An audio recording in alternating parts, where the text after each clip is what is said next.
quels sont les challenges par lesquels on peut traverser en créant sa propre application. Tout ça, c'est dans cette nouvelle vidéo. Bonjour à tous, j'espère que vous allez bien. Ici Miali dans cette nouvelle vidéo où on va parler un petit peu des choses un peu moins glamour, un peu chiant, le dégueulasse, le behind the scenes, le truc que en général on a plutôt envie de camoufler parce que franchement c'est pas beau, parce que c'est pas parfait, parce qu'on n'a pas envie de paraître bête en fait aux yeux de la société tout simplement. Alors, je vous explique. J'ai commencé une série de vidéos justement en expliquant comment est-ce qu'on fait pour monter son projet, par quoi est-ce qu'il faut passer. C'est des choses qui sont très très simples, mais qui sont très utiles et fondamentaux. Des choses qui sont fondamentales, c'est mieux, pour pouvoir mener à bien son projet. Figurez-vous que même si on suit ce processus de travail-là, c'est quand même pas évident à avoir un résultat à la fin. Si vous n'avez pas vu la vidéo de preuve de concept, c'est très important parce qu'on commence la confection d'un projet grâce à ça. Donc si vous l'avez pas vue, je la mets au-dessus, pareil. Après, vous pourrez revenir à cette vidéo, mais c'est quand même mieux que vous compreniez ce que c'est que la preuve de concept. Et dans tous les cas, si c'est pas clair, surtout, n'hésitez pas à écrire en dessous dans les commentaires pour me poser toutes vos questions. Je serai ravie d'y répondre et de pouvoir vous aider dans la création aussi de votre projet. Et si vous voulez en savoir plus sur mon projet aussi, vous êtes les bienvenus. C'est le but de la chaîne. Alors, les struggles, les luttes que je suis en train d'avoir, je vous explique. Déjà, dans un premier temps, c'est tous les bugs. Pourquoi? Parce que quand j'ai commencé ce MVP, au début, je voulais coder tout toute seule, d'accord? Vous me direz, j'ai fait une reconversion professionnelle en tant que full stack développeur. C'est logique de coder, c'est logique de pouvoir programmer solo. Le problème, c'est que j'ai aussi la casquette business, puisque c'est moi qui monte l'application, qui a fait le recueil besoin et qui va lancer ce projet, avec une équipe et des associés, bien sûr. Donc, quand on a la casquette de entrepreneur et que en plus de ça, on développe le code et qu'en plus, parce que la complexité, elle là aussi, c'est que je suis seule, donc solopreneur, c'est pas possible de prendre autant de temps de coder. Donc qu'est-ce qu'on fait dans ces cas-là?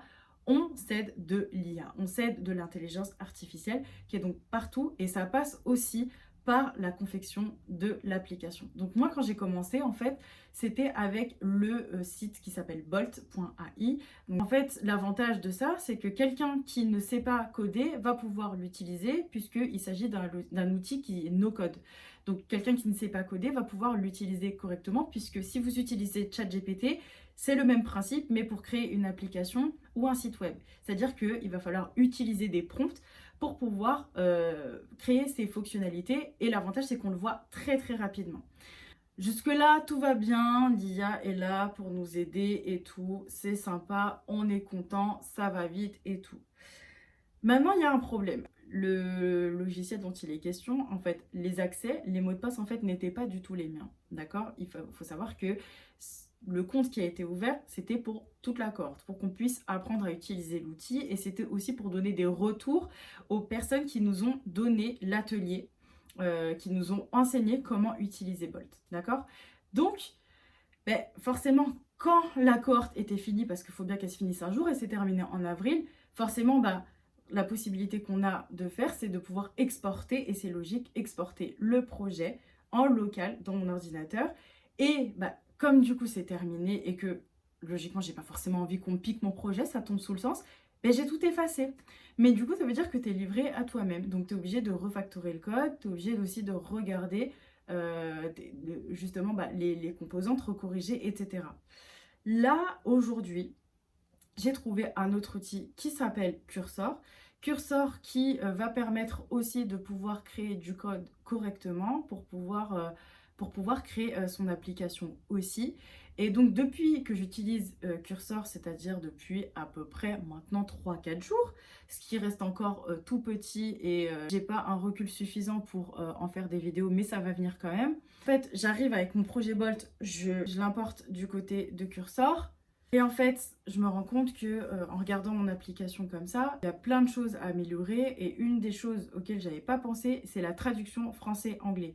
Ça semble évident comme ça, mais il faut savoir que en tant que développeuse, il faut penser à ça tout de suite en premier. Ça, c'est des choses auxquelles on pense jamais. Donc, pour vous expliquer le contexte, j'ai une cohorte qui parle en anglais. Donc c'est-à-dire que pendant 3 mois, on est en train de nous parler anglais, tous les workshops se font en anglais, donc forcément j'ai le réflexe de tout faire en anglais. Sauf que moi le pilote, j'ai envie de le lancer en France, donc forcément il y a des gens qui sont pas à l'aise en anglais, mais qui vont peut-être être ok avec ma solution, qui vont probablement l'utiliser, et donc je suis obligée de faire la traduction en français.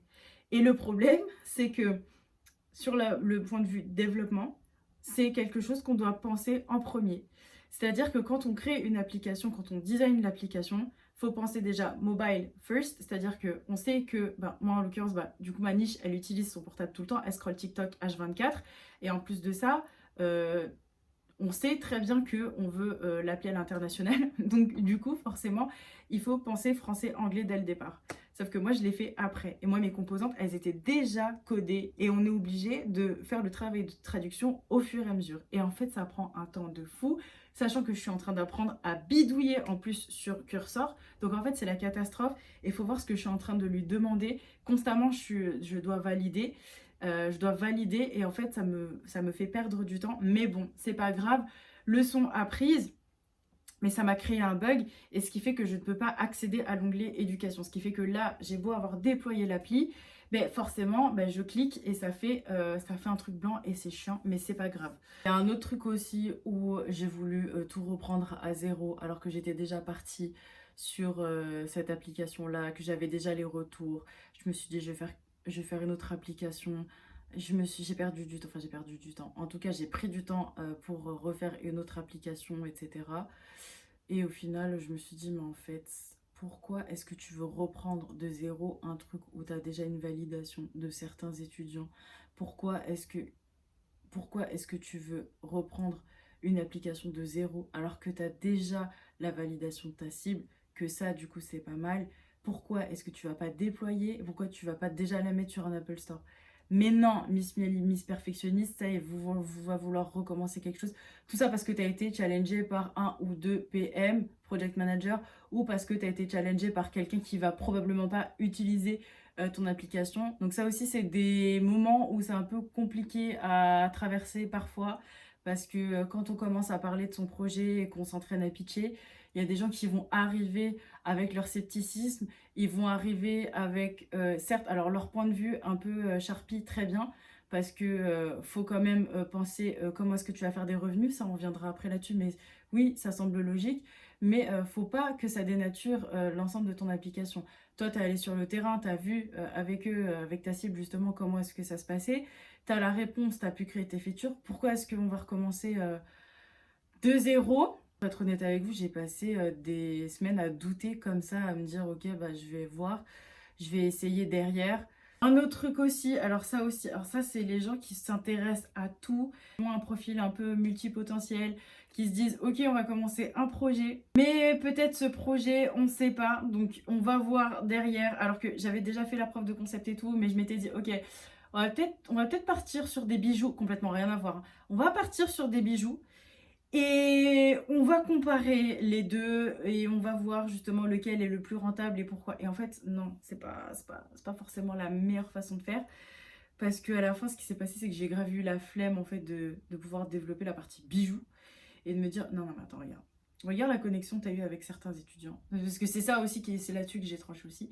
C'est te dire, ok, là, tu viens de faire une preuve de concept, ok, qui est en train de fonctionner. Tu as connecté avec ta cible. Ils sont au courant de ce que tu veux faire. Ils veulent en savoir plus. Ils vont probablement te suivre plus tard sur les réseaux quand tu vas développer ton truc. Pourquoi tu veux partir sur des bijoux? Vous avez peut-être comme ça des dizaines, voire des centaines d'idées de projets. Et à un moment donné, quand tu as 3 mois de programme d'incubation, tu vas pas commencer à lancer une centaine de projets. Tu te concentres sur un et tu vas jusqu'au bout. Et en fait, je me suis rendu compte que franchement, c'était la meilleure idée de se concentrer sur sa première impression. Et de se dire, là, maintenant, on va créer ces features-là. Et c'est à partir de là que j'ai commencé à tout recréer et faire la démo day et gagner le prix. Et c'était super cool. Mais voilà un peu le type de lutte par lesquelles en fait parfois on peut passer, parce que même si des fois on sait que la preuve de concept elle est là, il y a des moments où il y a des biais psychologiques ou des choses psychologiques qui font qu'on s'auto-sabote, surtout quand on n'a jamais fait ça. Et que si en tout cas c'est votre cas et que c'est la première fois, sachez que passer par ces phases là c'est tout à fait normal. parce que on doute constamment. On doute de tout. De toute façon, à partir du moment où vous avez décidé d'être dans l'entrepreneuriat, vous passez votre temps à douter. Donc, il n'y a rien qui sera parfait. À chaque fois que vous allez commencer un truc, ça sera tout le temps dégueulasse. Même quand, des fois, vous pensez que c'est dégueulasse, en face, ils pensent que c'est hyper propre. Et même des fois, quand tu crois que ce que tu envoies est propre, il y en a qui ne comprennent pas ce que tu fais. Donc, comme ça, une fois qu'on sait ça, on rentre dans l'acceptation et on se dit, ok, c'est pas grave, vas-y, tu sais quoi, vas-y, allez, avance, fais ton truc. Et, et ça va très bien comme ça.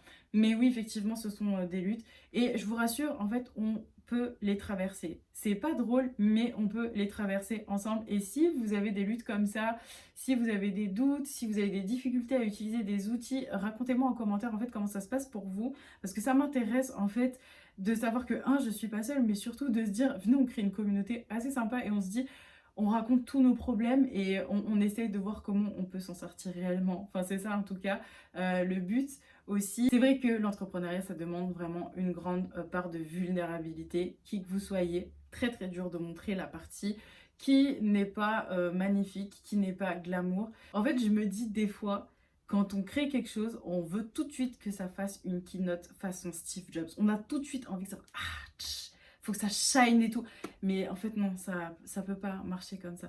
Il faut y aller à tâtons tout le temps. Et une fois qu'on a accepté d'aimer ce type de process-là, bah, du coup, on peut aller step by step, mais on peut aller plus loin. Et franchement, ça rend le process plus digeste et surtout plus vivable. Et ça fait moins mal au ventre. En tout cas, voilà, j'espère que vous avez apprécié cette vidéo. N'hésitez pas à vous abonner, à liker, à m'écrire des commentaires. En tout cas, merci d'avoir regardé cette vidéo et je vous dis à la prochaine.